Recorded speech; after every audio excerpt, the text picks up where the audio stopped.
Welcome to the Sunday Talk. Tonight we're talking about when hackers decide to make what people do privately, online, very public. Dairy Queen is the latest victim of a large-scale security hack. Target saying that up to 40 million of credit cards through its stores could have been targeted. Hackers got into the Home Depot's computer systems. When big hacks make headlines, it's often because your financial data is at risk. I wouldn't use my credit card anymore, so I use my cash from now on. They want to buy stuff here. But it can be a lot more than just an inconvenience. Your identities could be compromised, your accounts could be pilfered. And now the hackers are going after more than money. Last year, hundreds of intimate celebrity photos stored in the cloud were stolen and then put on display for the world to see. And now, this. I automatically went, God, I wonder how many people I know are cheating. Hackers airing the dirty laundry of millions of people. I'm looking for someone other than my wife. Other than my wife. Ashley Madison, a website that encourages extramarital affairs, prides itself on discretion and security. But a group known as the Impact Team targeted Ashley Madison's servers, outing nearly 40 million users, all supposedly in an attempt to expose the site's shoddy security system. Sure, there wasn't that much sympathy. Don't have an affair and then there won't be a problem. But it makes you wonder. Ashley Madison is getting the headlines right now, but rest assured, there are thousands more that are being broken into, literally, as we speak. Who's next? And what will the hackers go after? Well, let's introduce our panelists. Stephen Marsh is a culture writer for Esquire magazine. Ramona Pringle, a tech columnist with CBC.ca and a professor at Ryerson University. And Molly Sauter is a graduate student at McGill, a researcher with Harvard and MIT, and an expert in hacker culture. So let's start with the significance of this. Ramona? You know, I think it's significant for a couple of reasons. One is just the sheer scale, the quantity. That with 40 million active users, this is a sizable breach in terms of the information that can get out there. The other is in terms of a large-scale hack like this, it's different than what we've seen before in terms of what the motivation is and whose information is being made public. So we've seen groups like Anonymous go after corporations, go after governments, go after groups that they feel are imposing censorship. And then we also see the sort of black hat side, the lizard squad type groups who are more of the Jack Sparrows, more pirates. They're out for financial gain or for the lulz. And so there's sort of the financial group, there's the philosophical groups. But right now what we're seeing is real people's information being posted online. So on one hand, it's new. It's something new for journalists to try and figure out how to cover. But it's also the scale. And Stephen, it's not just ordinary people, it's the most intimate information about them. Well, I mean, I think, you know, what we're seeing here is a whole new type of damage that you can have happen to you online. I mean, I think if you get your bank record stolen, that's bad luck. Everyone kind of knows that's just bad fortune. But if you get your affair revealed publicly, then that's a cause for real shame. So what they've done here is managed to shame 40 million people at once. Amazing feat. And Molly, you have kind of a contrarian view in terms of the significance of this. So in terms of the size of the hack, it's actually not that large compared to other data exfiltrations that have happened this year. While nearly 40 million records were taken, that doesn't mean that 40 million active users were exposed. It's merely individual transactions. There have been a couple of people who've had 3 or 4 different transactions from that database attached to one name, and I think 7 users registered from the White House or impersonated Tony Blair. So these are not necessarily active users. Right.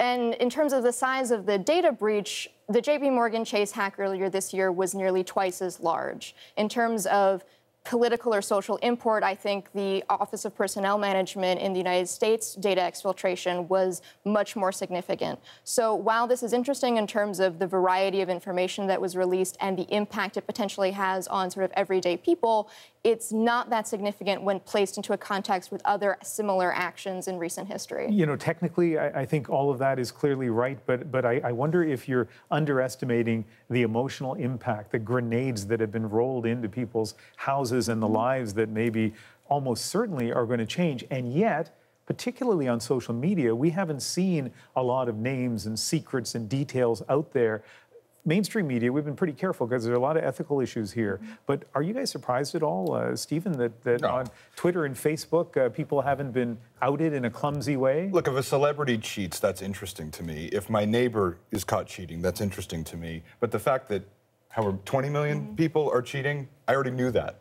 That's not information to me. So I think there's part of that, but it is really, you know, it's totally irresponsible to look at this information. We all know it. And I think we're kind of growing up a little bit about this stuff, just a little bit. So I actually think that there's a part of that. I think we aren't necessarily curious about the specifics of people's relationships because it's what goes on behind closed doors. So I think that that's accurate. But I do think that the reason people are paying so much attention to this, as you said, it's emotional. It is because it's titillating information, because it is, yes, we know that 20 million people are having affairs, but there's a narrative to it that unlike, you know, the fine print with your Fitbit, unlike the fine print with any kind of cloud service that you're using, our privacy, there's privacy regulations or lack of regulation associated with everything. But I think it's because of the very personal nature of this story and the personal implications and repercussions.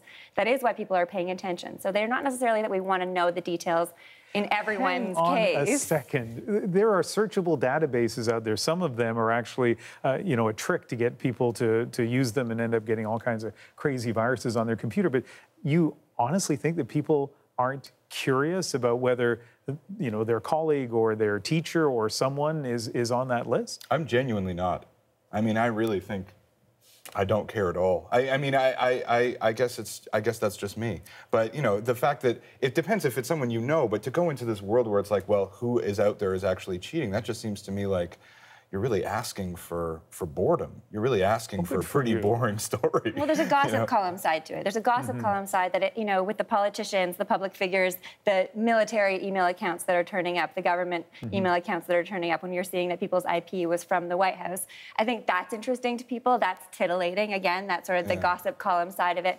But when it comes to, you know, your friends and family, maybe there are people who are curious, but it's analogous to, you know, walking into someone's house and rifling through their top drawer, or saying to your friend, hey, let me just search through your purse, let me search through your wallet. And there is a little bit of, you know, if I don't want someone doing this to me, I think we're becoming more and more sophisticated about knowing that our digital behavior is parallel to our real world behavior, and searching through someone's files online isn't really that different from searching through, you know, their top drawer, their home, their wallet. Oh, I hope that's the case. We'll see. Now, here's a key thing for a lot of people who are watching right now. They may be dismissing the Ashley Madison hack because they're not on that site. They would never be on that site. But what they do have somewhere on the internet are their medical records, maybe a list of the prescription drugs they have, certainly their financial records or information with the Canada Revenue Agency. Molly, let me begin with you. For the people watching, how concerned should they be if this Ashley Madison hack could happen about some of their other, like the actual personal information they have out there being hacked? Unfortunately, the answer to that question is you shouldn't really be concerned because there's not a lot you can do about it.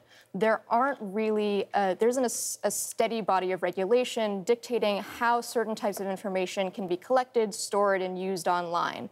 So the Ashley Madison hack occurred because the security on this site appears to have been startlingly poor. And unfortunately, that's more typical of sites that collect and manage data of many kinds than you would think. One exception to this is health records. So in the United States, you have a body of regulations called HIPAA, and in Canada, each individual province has its own set of regulations about how health records need to be handled and managed at a digital level. And so while certain types of information are well protected at a regulatory level, for the rest of the different types of information we routinely put online, like credit card records, banking records, even personal records of this nature, it's basically the Wild West. But what I find fascinating about that is it's not a case of everything out there is vulnerable, because you were saying if the rules are tough enough, they can be protected. And Ramona, you were saying earlier, we're in the middle of an election campaign. You'd like to see toughening of rules to protect our information become an issue. Absolutely. I think it's a mistake that in 2015 our privacy wouldn't be an election issue, because it impacts all of us, whether you are an early adopter, whether you feel like you're not tech savvy at all.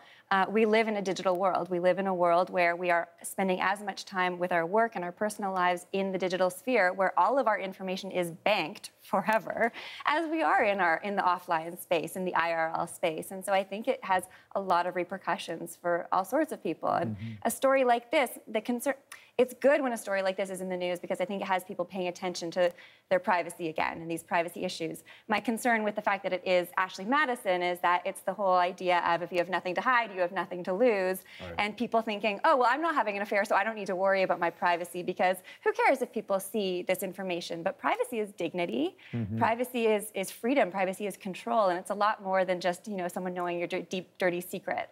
So for all the attention that the Ashley Madison story got, what, if anything, changes, Stephen? Well, I think it's part of a process of us maturing in our relationship to technology. And it's a very slow, very painful process, but we're just starting to figure out what we can control and what we can't control and, adapting accordingly. Molly? It's impossible to live your life these days without being significantly online.